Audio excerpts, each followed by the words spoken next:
All right, and hello. My name is Keith Olden from Squawkonomics, and we are having a interview today with David Moskowitz from Bitcoin Singapore and Coin Republic. He is quite a rising figure in the Singapore Bitcoin community. David, thank you so much for your time being with us today. Thanks for inviting me onto the call. Great. The first thing that I wanted to mention was, I just got back from Singapore, as you know, and we just did the second version of the Bitcoin Squawkonomics series for Squawkonomics. And when we were there, we asked people like what they would prefer, Bitcoin or gold, and the results were surprising. Okay. Not what I was expecting at all, and we got quite a different view that might very well shake up the meme of what people have with Bitcoin and gold and things like that. So I wanted to ask you, where do you see things going in Singapore, like versus do you think that there's more acceptance towards gold or Bitcoin? I mean, what do you actually see on the streets there? And is there a difference between what different ethnic groups or what different nationalities would pick about gold or Bitcoin? Or, I mean, what's going on with that? Yeah, first off, I'd like to thank you for doing that first video. We're somewhat insulated in a Bitcoin community where we talk to each other about Bitcoin all the time. We think everybody knows about it and their opinion on it, and we really don't. We only know our little circle. So you going out and asking people their opinion, really invaluable as far as understanding where people are at on adoption and acceptance and, what their general appeal of Bitcoin is to them, if there is any, if they've heard of it. I mean, what you've done is great. I really look forward to this video. I saw the one where you did it for gold and Bitcoin in Taiwan, and really like that one. So really looking forward to seeing what people in Singapore have to say about it. Right. As far as ethnic differences, well, you have to actually be quite careful about what you say about that here. But as far as ethnics, I would say that you have a tradition of gold in places like India, so I would expect people of Indian origin to have more of an affiliation towards gold. And then perhaps, but it's very hard to say because we have a very tech-savvy society here. So, you kind of prep me for this by saying that it's surprising. So I'm kind of inclined to say, well, maybe, the high rate of tech activism here actually leads to a higher acceptance of Bitcoin.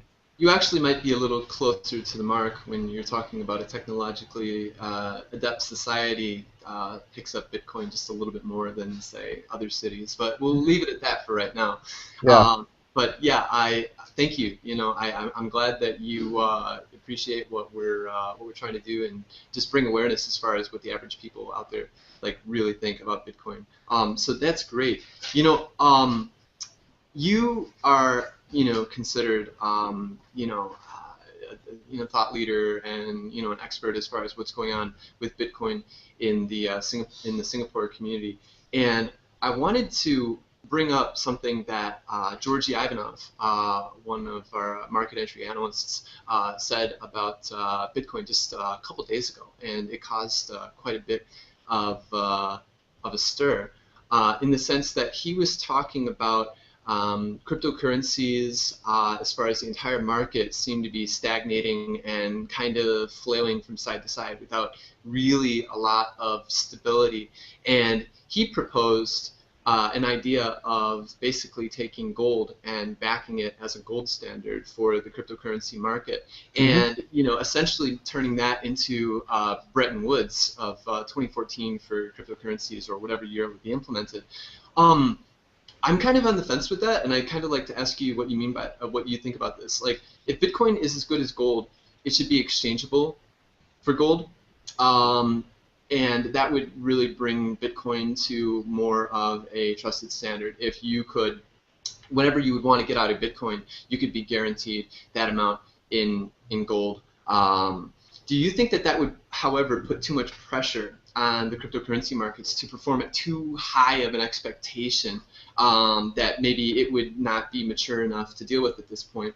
Or would it be alternative? Would it provide the basis of confidence that the cryptocurrency market needs to move forward? I mean, what do you think about this idea of a gold standard behind all the cryptocurrencies? Well, I would say to start with, it's been done before. It was called e-gold. and eventually the United States government went after them and convicted them for a minor money laundering offense, even though they really were not involved in that.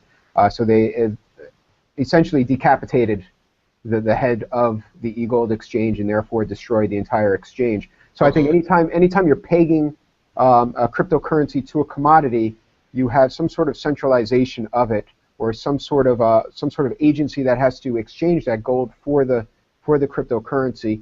So they're going to be vulnerable towards government intimidation and things like that.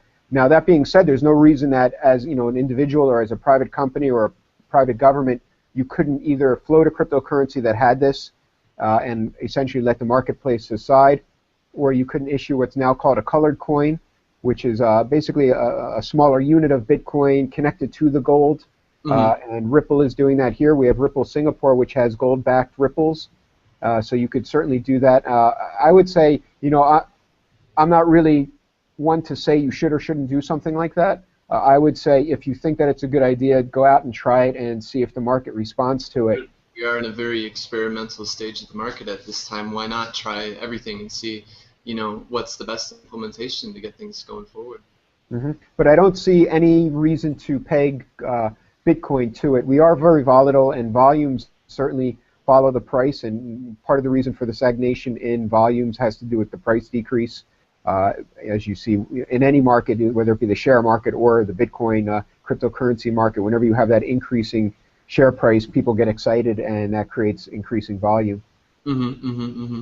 Okay, very interesting. I'd like to still stick on the gold topic, and I'd like to talk about the newest revelation about the London and gold silver fixing, and more importantly, the evidence that we're getting behind that. And from my background, as far as economic crime investigation and things like that, I'm very concerned about market manipulation, and we've seen it happen in the gold market.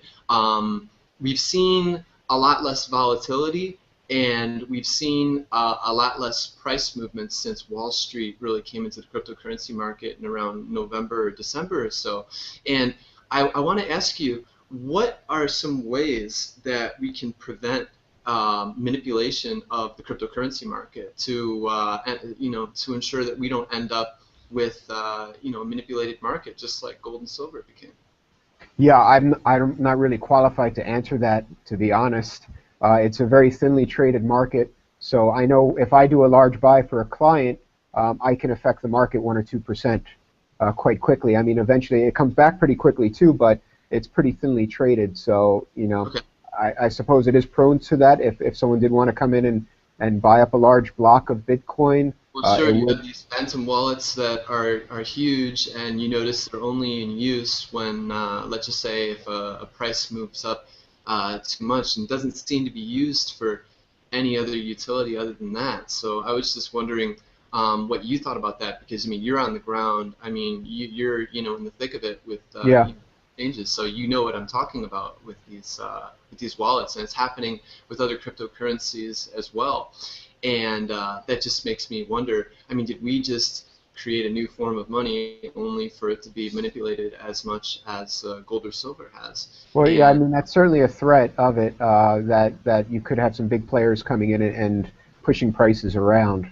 Hopefully the market cap will increase to the point where that'll be less viable.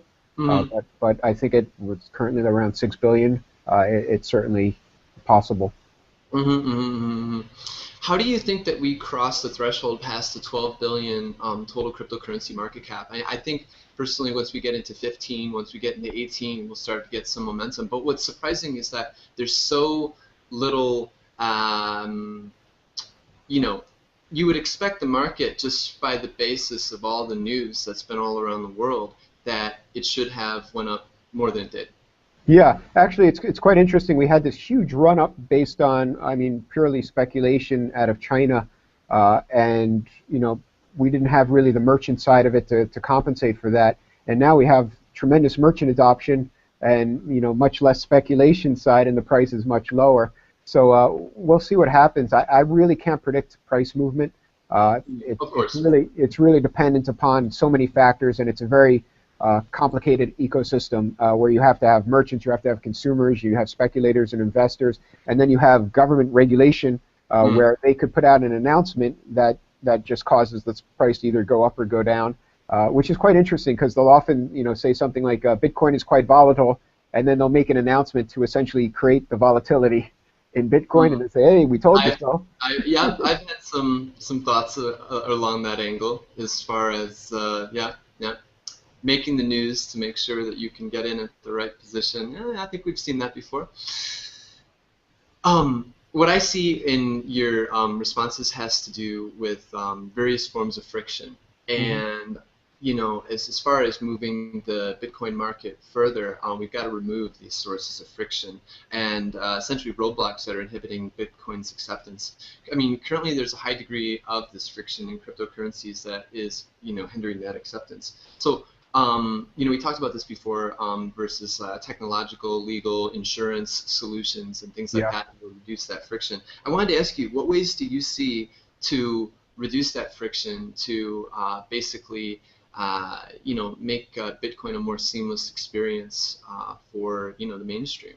Well, I mean, unfortunately, at this point, we're in a bit of a paradox where, in order to create Bitcoin adoption, we do need to have relationships with banks so that people can easily move on and off of the Bitcoin on-ramps and off-ramps to buy and sell Bitcoin. And it's very difficult to get those relationships because, and it's not, and I don't say the banks are any way threatened by Bitcoin per se, they're more under these very intense regulations, and they can't do certain things or they can't accept certain risky businesses just because of the way the regulations are set up on them. So, for example, exchanges have problems getting bank accounts. Obviously, we're unable to get insurance on wallets and exchanges. So a lot of these things have to do with just very poor banking relationships. And I've been told by people in the banking industry that the banks are very interested in integrating Bitcoin either as wallet services or payment mechanisms or remittance services between themselves. So they are very interested in it. It's like a natural transition they should be making, yeah. Yeah, I mean, none of them really like the cross-bank or the inter-exchange fees between the banks. So they all want to get rid of this, and they all want to improve forex rates. So they all want to get involved in this, but unfortunately, the current regulations, or not even necessarily current regulations, but the unclear where Bitcoin sits in the current regulatory structure, forces them to simply wait it out and see. So I think once those things have been cleared up, and I'm not particularly fond of regulations, I have to say that to begin with.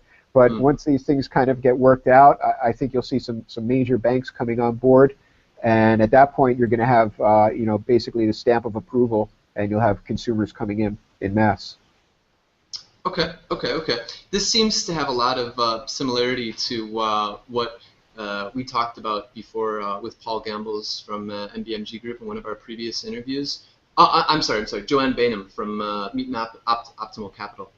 Yeah, we interviewed her on the same day. Anyways, we were talking about the new banks of China being ICBC, Agricultural Bank of China, and Construction Bank, and so on and so forth, and rather being Taobao, Baidu, and Tencent, in the sense that they seem to get the idea that this digital currency, even if it's not cryptocurrency per se, is here to stay, and they position themselves as banks, and it's working. It's working to the point that you have banks in Taiwan that are definitely bringing this up in their meetings, and they're definitely aware and surprised. How is so much money coming into these companies just by the fact that they decided to put up a sign that says, hey, we're here, we're a bank, put your money here with us? So I wanted to ask, in the Western world, I mean, are we looking at, Google, Facebook, and eBay becoming, the new banks, and is this coming by way of Bitcoin? Or if not, then what are we looking at alternatively? Are we looking at more nimble players that we've never heard of that are just going to just come out of left field nowhere, and they will become the new banks of America and Europe and so on and so forth? So really, I'm asking you a question about China has already successfully, you could argue, challenged the traditional banking model. We haven't seen that yet in the Western world. What do you think's in store for the Western world in that sense? Well, I would say it's yes to both of those, that you're going to have new players coming in. that are going to be the new types of banks. For example, Coinbase is an excellent example of this, where we have a wallet service in addition to them being a merchant account service and all these different services rolled into one. You're going to also have traditional players like PayPal getting involved. I know PayPal CEO just announced that they're looking very intensely at Bitcoin, and from what I understand, they're developing a multi-currency wallet. And Well, I think they have to. Otherwise, it's an adversarial relationship that they have to compete against. It's better off for them to become part of Bitcoin rather than go against it, because in the long run, they'll lose. yeah, absolutely. And if you look at like Amazon, if an Amazon or somebody like that took it on, somebody with exchange experience, I'm not sure if you're familiar with the EC2 system, but you can the Amazon system for, Oh, yeah, yeah, so they actually have an exchange system where if you buy too much hardware, basically you can rent their hardware, but if you overbuy it, you can then put it up on an exchange for someone else to sell or someone else to buy from you. So they have experiences with exchanges, they have experience with wallets, they have experience with marketplaces. So you know, that could be an instant hit as far as the Bitcoin front goes if they were to take it on. So you're going to have, and then you'll have the traditional players, the banks getting involved with this too. But I think before that really happens, you'll probably see the innovators in the space, you know, the small startups like the Coinbases, and then probably the intermediary steps would be the PayPals, and then eventually the banks will say, you know, we better get involved with this, and they'll probably either do it themselves or they'll buy out some of those innovators. Interesting, interesting. And we're talking about moving into new spaces here. And, you know, we haven't really heard too much, you can correct me if I'm wrong, but we haven't heard too much of an actual Bitcoin-based IPO going on. Well, Right. that's not necessarily true. You had a long time ago a company called Satoshi Dice, which is a gambling site, which offered shares in Bitcoin, paid dividends in Bitcoin, and eventually sold themselves to another investor in Bitcoin. So you have purely Bitcoin IPO'd companies. You also have Purely a Bitcoin IPO company. That's interesting, but I'm talking about more of the mainstream. oh, you Now, have a reverse merger IPO out of Australia as well, where the Bitcoin you, company bought a listed company in order to get listed. okay, okay, Right? interesting. No, you haven't had a purely Bitcoin startup go from startup to IPO. Okay, okay. I'm gonna just throw an idea out there. We haven't, in I guess you would say the Financial Times and the Wall Street Journal sense, had a purely, you know, Bitcoin company IPO that's out there yet. Hmm. And you know, there's an IPO within the Bitcoin ecosphere itself, but not within, you know, the traditional you know, financial sphere. And I was thinking, as you know, about 2 days ago or 3 days ago or so, Cambodia is going to have their second ever company going on the Cambodian Stock Exchange.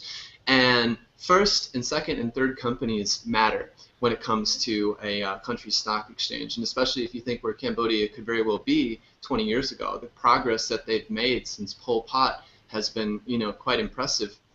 Anyways, there's only two companies on the Cambodian Stock Exchange. There's very few, just a handful, in the Laos Stock Exchange, and Burma's just getting started. What if there was a Bitcoin company that was the first, the second, or the third company to ever be on that country's stock exchange? Would that not write history? And I would almost dare say that that could be more of an influential and impactful move than just simply just being another stock on the NYSE or, you know, the traditional markets, Hang Seng and something like that. So I just wanted to throw that out there, and just as an idea, and just kind of see what you what we get into about that.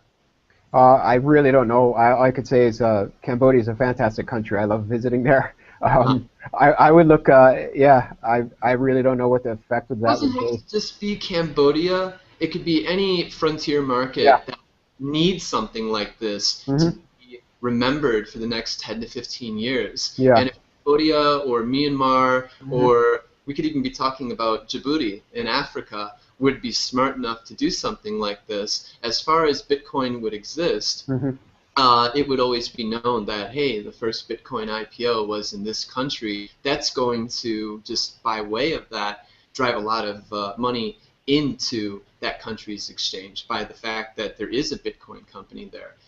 You know, so we're looking at something like that. Now, just to, you know, throw a little basis underneath that claim, Djibouti is a country that's right at the next to Somalia and Ethiopia, and it's situated right along the eastern coast, touching on the Indian Ocean. And that's a major, major transport and logistics hub for products and to be coming in from China and elsewhere in Asia. You have some big investors that are making a big port. It's called the Doralay port over there, and it's going to be quite big. We could be looking at, because of the sheer size of Djibouti and the small population and the amount of economic benefit that can be coming, because Africa needs a major connection point for all of the goods coming through it. And Djibouti does that by basis just of their population. We could be looking at Djibouti being the Singapore of Africa in about 20 years. So if Djibouti, which is also another country that's going to come online with a stock market in the near future, would be so wise as to put a Bitcoin company out there, nobody would forget Djibouti. Yeah, I think it's probably more likely to come in a place like Panama, where there's you currently have several Bitcoin companies located out of there, or possibly Costa Rica or one of those more entrepreneurial friendly countries. Mm-hmm. Definitely. That's an interesting thing. Now, Squawkonomics, we focus a lot on frontier markets, so I want to touch on countries that probably should have more Bitcoin acceptance than there is. I mean, you have a country like Kenya, okay? A country like Kenya, basically, they skipped the gap between brick and mortar banks and electronic, because they had no brick and mortar banks. Okay. Yeah. Then you had a company come in called M-Pesa, and they basically say, hey, listen, you can transfer money. It's still in the Kenyan currency, but you can transfer that money through cell phone and basically pay that way. You can store your money on your phone that way, and this and that. And M-Pesa has had incredible success paving its way into the Kenyan marketplace, and you're just it just makes you think that why hasn't Bitcoin really made some huge inroads into Kenya yet? And the only thing that I can think about it is, again, I think it has to do with friction and the fact that M-Pesa solved the friction problem, and Bitcoin has not yet solved that friction problem, which is why we haven't had this massive market penetration in any country yet.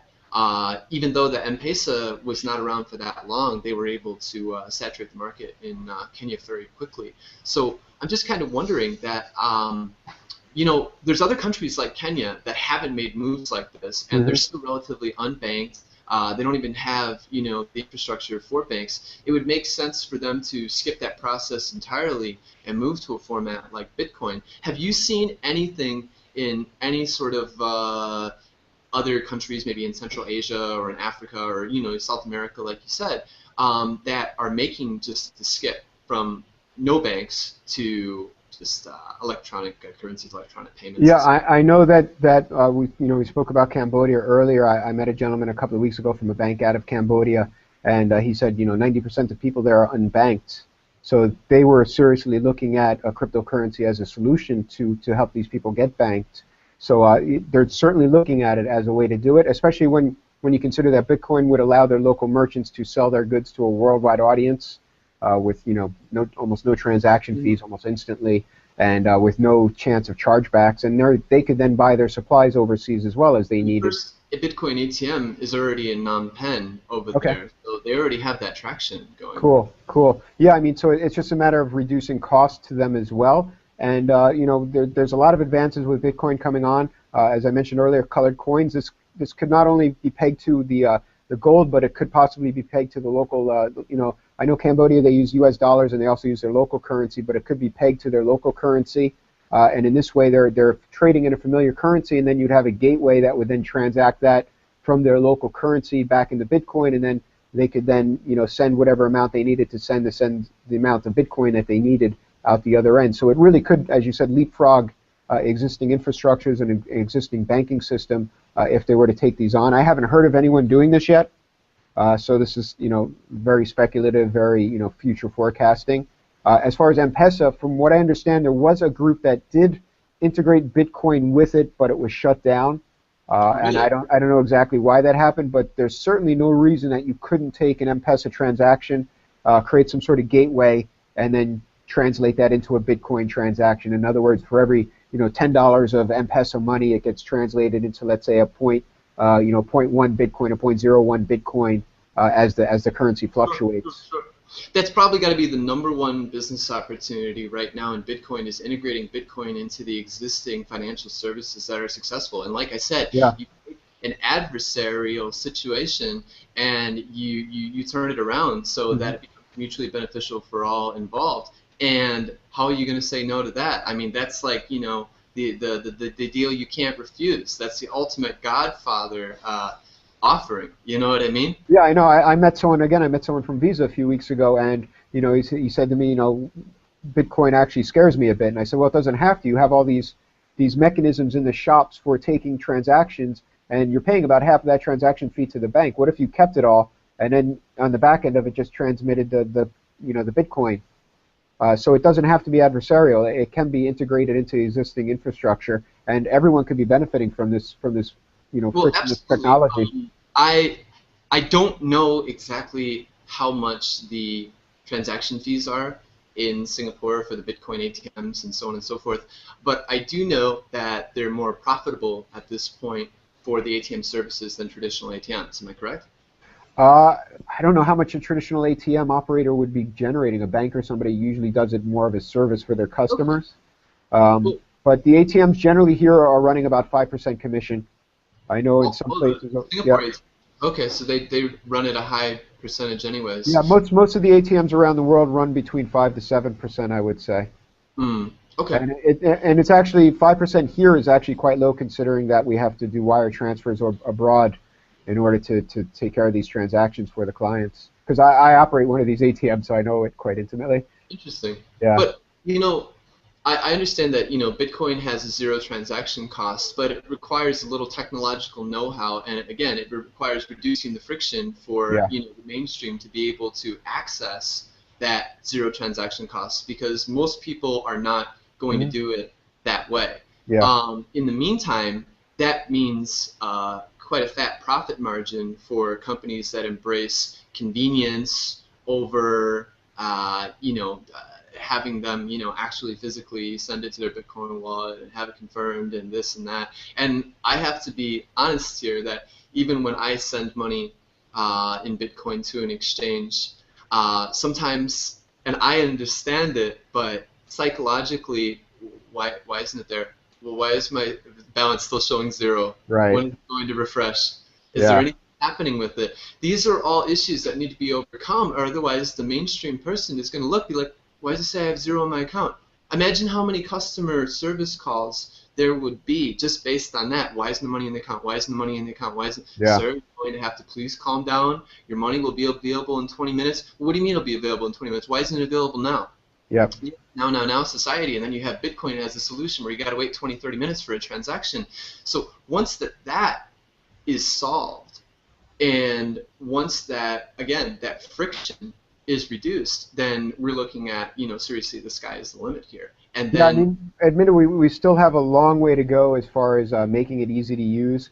We still have a long way to go as far as making exchanges comfortable and secure, and hopefully insured, and all those traditional things that you would have when you put your money somewhere, and possibly even advanced technologies that allow you to keep your money at an exchange, but prevents the exchange from actually controlling that money. Because right now, basically, what you do is you hand over your Bitcoin to the exchange, and it gets mixed in with everyone else's. And like a bank, they give you a balance. So they're actually controlling your Bitcoin. Issues with commingling of accounts. Exactly. Well, all the Bitcoin get mixed together into the exchange's wallet. You no longer control them like you normally would. Just like you do at a bank when you give them your money, you no longer control that cash. It gets mixed in, and you just get a balance on your screen. And then when you log in, it shows you the balance. When you log out, it gets zeroed out and put somewhere else. So that happens on an exchange right now, or most online wallet services. So you're handing over your keys, you're handing over your Bitcoin to them. So they're coming out with new technologies which will allow you to send those Bitcoin to them, but they don't really control them. You need it's multi-signature transactions where you actually have to sign them over for them to go out or to go into or to be exchanged and things like that. So there's really cool technologies that are coming out that are going to make it more secure. As far as making it easier to use, again, that's coming. There's a company called 37 Coins that allows you to send and receive Bitcoin via SMS. Okay. So it's an SMS-based wallet, and I just signed up for that the other day and played around with it. And it's a cool technology. It's a very easy way to use and send Bitcoin. And we could certainly have some solutions, such as CoinPip, that would have means in reducing that friction. So I mean, there already are tools out there. It's just the sense that they are still relatively not well known for what they can do to reduce that friction. Well, I mean, it's interesting. So I was at a seminar a few weeks ago, and we're talking about Bitcoin, and a woman says, "Well, how come you're not like Western Union? How come you have a brand problem?" And no one said it, but Western Union's 200 years old, or 1890, 1870 something, so 140 years, and hundreds of or thousands of little locations all over the place, and millions of dollars in branding, and Bitcoin's 5 years old, so you got to give it a little bit of leeway when you talk about where we're at and where it's going. I would like to cap this all off with the general tone that I got from you, which is that all of your statements got capped off with having to do with regulation and governments and how they were being regulated. So, we're already looking at countries. For instance, here in Thailand, the regulation process didn't go all that well. At the same time, we have many instances in history where a new technology or a new method of doing something came and it was quickly regulated. But history tells us that good ideas don't get regulated out of existence. They just kind of have to pass through this process of making the regulators more comfortable with it, and so on and so forth. And I was talking about this with Jeff Cho from Ernst & Young in our previous interview, as far as he said that the Taiwanese authorities have no idea what to do with these Bitcoins that are going to start coming into Taiwan. And like your contact at Visa said, is not comfortable with it. And it's the same thing as far as the Taiwanese tax authorities. It's intimidating right now. But at the same time, I think it was also intimidating to have roads and automobiles and traffic lights in the inception.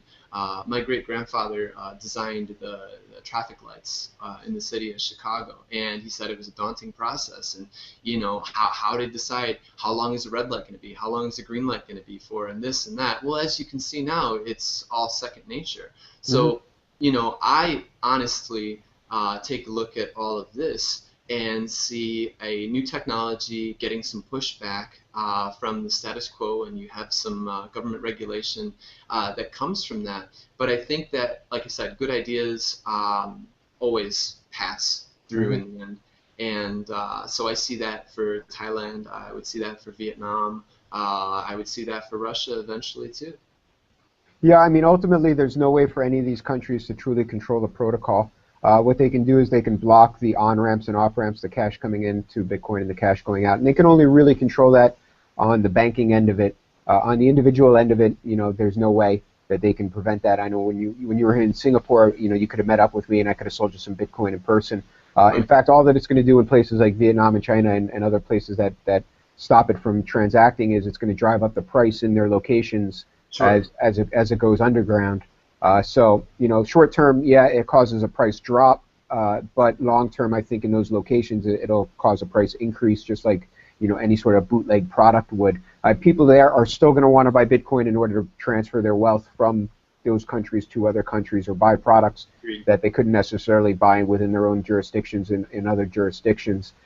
So it's really going to come down to a question of which countries allow free trade, which countries allow free movement of capital, and which countries prevent that from happening. And that's what we're seeing in Russia or China or Vietnam. Israel right now, Bill Still is talking about how Israel is having some massive reforms in their monetary policy and the way they think about monetary theory, and that's going to come to more and more countries. It's just that Israel is one of the first countries that sees the need to really rethink. Yeah.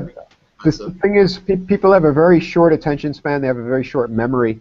We've already forgotten the financial crisis of 2007, 2008, and we're back to business as usual. The banks are pretty levered up again.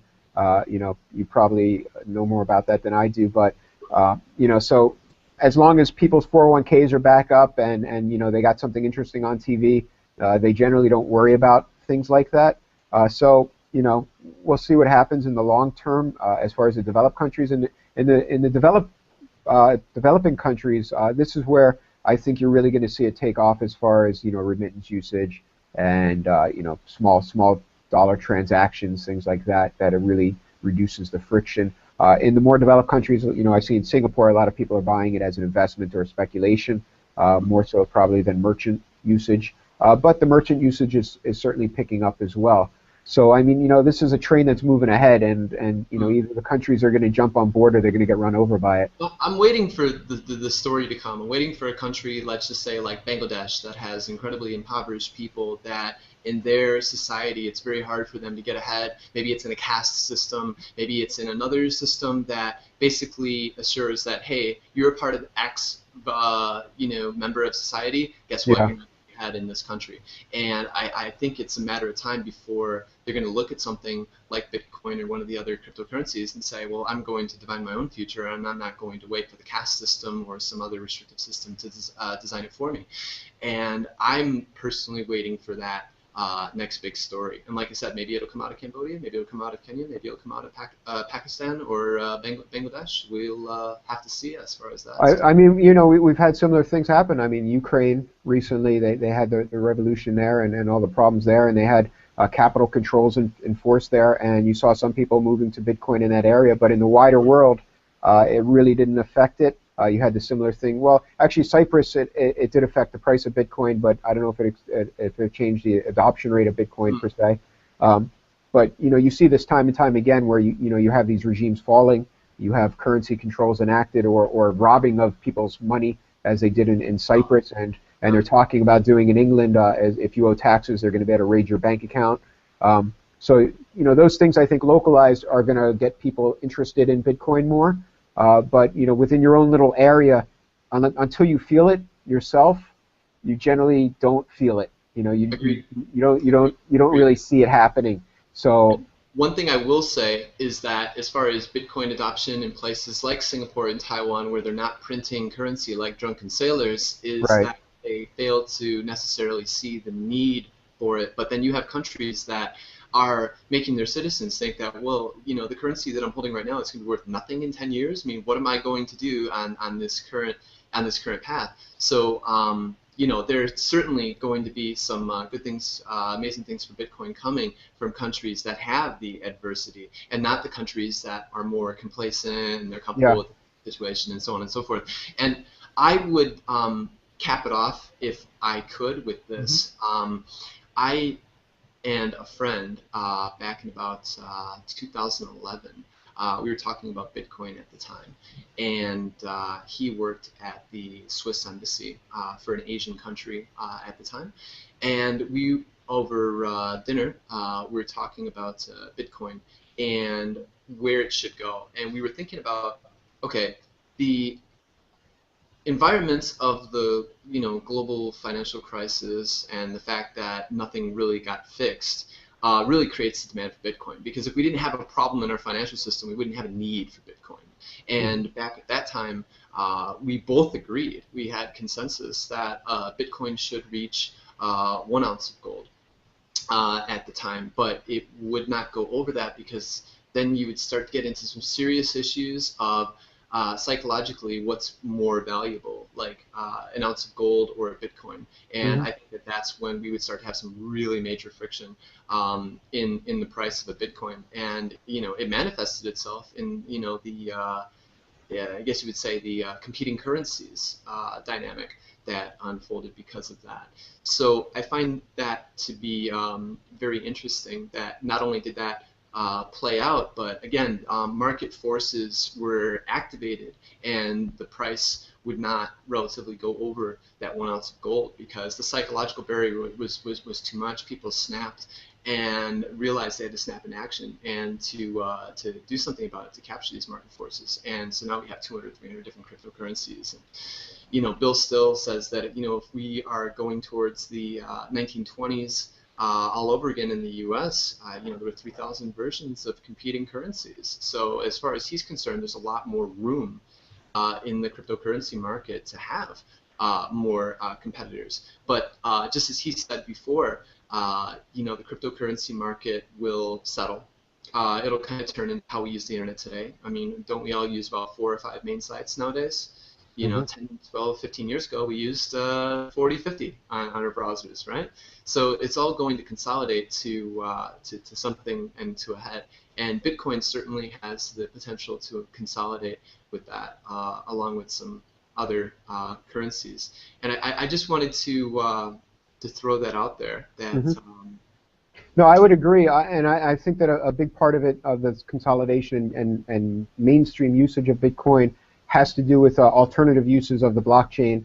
For example, I just read about somebody figuring out a way to use it to unlock content on a web page. In other words, you don't have to necessarily send money in order to unlock the content. You can sign a transaction, and that would show that you're authorized to view the content. So you're using the cryptography built into the Bitcoin wallet system to unlock content, or this way you don't have to log in with an ID necessarily.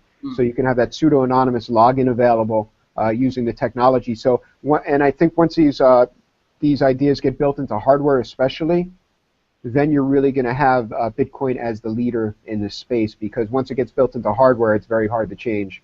Right now it's still mainly software, and software you can transition from one thing to another, just like we did from MySpace to Facebook. So there's certainly possibility of competition for Bitcoin at this point, but I think as it leads ahead, as it gains market share and market cap and integration into other systems, it's really going to leave the competitors behind. What I'm honestly surprised about is why Facebook didn't see something like this coming, realized that they already had the user base and the people to outright create their own, Facebook currency. And that was a huge, massive missed opportunity for them that I honestly thought that was going to go ahead. And yeah, I thought that they were trying that and it wasn't working. So failed implementation. Yeah.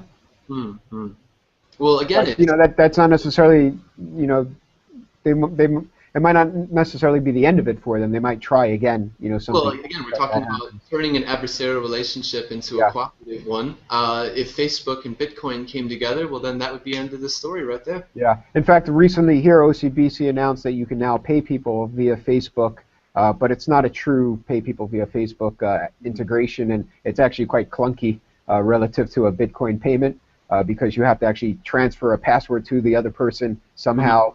Rather than just sending them the asset like we do in Bitcoin, but certainly people will develop systems that'll ride on top of Facebook to be able to use Bitcoin and other cryptocurrencies.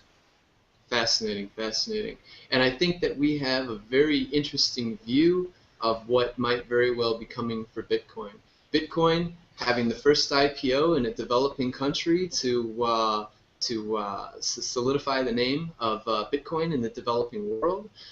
We have a possibility for Bitcoin to be a huge ally with existing large and small internet companies. And in the case of small internet companies, could rise their status to be the next big players for the next 20, 30 years. And we have a lot of other various insight from resident Singapore Bitcoin expert David Moskowitz from Coin Republic and Bitcoin Singapore. Thank you so much for being with us today. And do you have any last things that you would like to mention before we go? No, I think you covered quite a bit there. Thank you for having me on. Keep making those videos. I really enjoy the street view of what people really think about Bitcoin, and it's interesting to see it compared with other assets as well. So definitely, thanks for doing that. And I would say with what we have recently done, I think that the results are even more interesting than simply asking people, well, what do you think about Bitcoin? Because there's a little bit added a variable added that I think that would make the insight a little bit more interesting. At least we hope so. Cool. So anyways, you have a wonderful day there in Singapore, and this was a Squawkonomics interview with David Moskowitz and in Chiang Mai, Thailand. Bye-bye. Thanks. And now I'm going to hit the stop broadcast, and that can be more casual. I don't know if the video is going to cut. You don't know if it actually got recorded? Yes.